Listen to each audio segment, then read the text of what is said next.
में नया माल अब की पटावल जाई। नया साल में नया माल अब की पटावल जाई। लंदन में जाके यारवा पिकनिक मनावल जाई। गोवा में जाके यारवा पिकनिक मनावल जाई।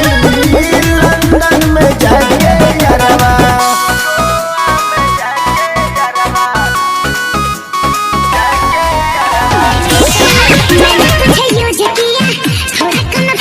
बैलेंस ड्यूज किया अब कहूँगी यू कैन गो।